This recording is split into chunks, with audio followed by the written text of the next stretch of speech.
Commonwealth game চলি আছিলে আৰু তাই আমাৰ অসমৰ এই দুৰ্যোগৰ সময়তো তাই গৈ পেলাই খেলি আছিলে আৰু আপোনালোকে ইতিমধ্যে গম পাইছেই তাই গোটেই খেলৰ মাজতে অসমৰ এই পৰিস্থিতিৰ কাৰণে দুখ প্ৰকাশ কৰি আছে আৰু তাই আমাক পৰ্যমানে সহায় কৰিবলৈও আমাক কৈছিলে আৰু সেই অনুপাতে আমিও বান সাহায্য তাত প্ৰদান কৰিছিলোঁগৈ আৰু এতিয়া কথা হ'ল কি তাই ফাইনেলত পৰাস্ত হৈছে হ'লেও তাই কাৰণে আমি অকণো আমাৰ বেয়া লগা নাই কিন্তু কথাটো হ'ল কি তাই অকণমান কষ্ট কৰা হ'লে হয়তো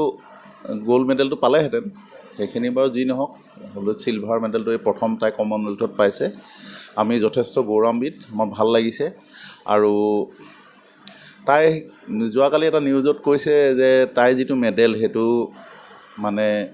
বানপীড়িত ৰাইজৰ কাৰণে সেইটো উচৰ্গা কৰিছে সেইটো যথেষ্ট ভাল কাম কৰিছে আৰু তাৰ কাৰণে আমিও যথেষ্ট সুখী অনুভৱ কৰিছোঁ আৰু যিহেতু অসমৰ পৰিস্থিতিটো এনেকুৱা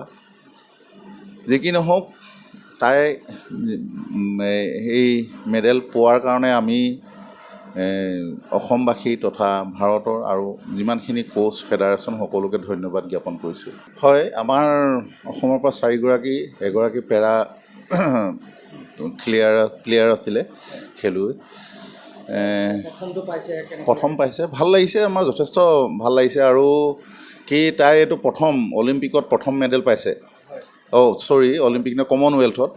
আৰু কমনৱেলথৰ তাই এতিয়া যিখিনি ইণ্টাৰনেশ্যনেল ইভেণ্ট আছিলে প্ৰত্যেকতে তাই এটা নহয় এটা কিবা মেডেল এটা হৈছে আৰু সেইটো যথেষ্ট ভাল লাগিছে প্ৰথমবাৰৰ কাৰণে লাভ কৰিছে তাই যিখিনি আন্তঃৰাষ্ট্ৰীয় যিখিনি ডাঙৰ খেল আছিলে যিখিনি যিখিনি ইভেণ্ট তাই প্ৰত্যেকতে এটা মেডেল পাইছে ক'ৰবাত সোণৰ ক'ৰবাত ৰূপৰ ক'ৰবাত ব্ৰঞ্জৰ কিন্তু যথেষ্ট ভাল আৰু এইটো মানে ভাৰতৰ 7 নম্বৰ তাই প্লেয়াৰ হয় বাকী 6জনে আগতে তেনেধৰণে গোটেই যিখিনি মেজৰ পৰ্যায়ৰ যিখিনি গেম ইণ্টাৰনেশ্যনেল সেইখিনিত মেডেল পাবলৈ সক্ষম হৈছিলে আৰু তাই 7 নম্বৰত পাইছে সেইটো এটা ভাল লগা কথা বিশেষকৈ আমাৰ পিতৃ মাতৃ হিচাপে আমি যথেষ্ট গৌৰৱ অনুভৱ কৰোঁ সামাজিক মাধ্যম যোগে দেশৰ প্ৰধানমন্ত্ৰী ৰাষ্ট্ৰপতি তাৰ সমান্তৰালকৈ মুখ্যমন্ত্ৰীও শুভেচ্ছা বাৰ্তা প্ৰেৰণ কৰিছে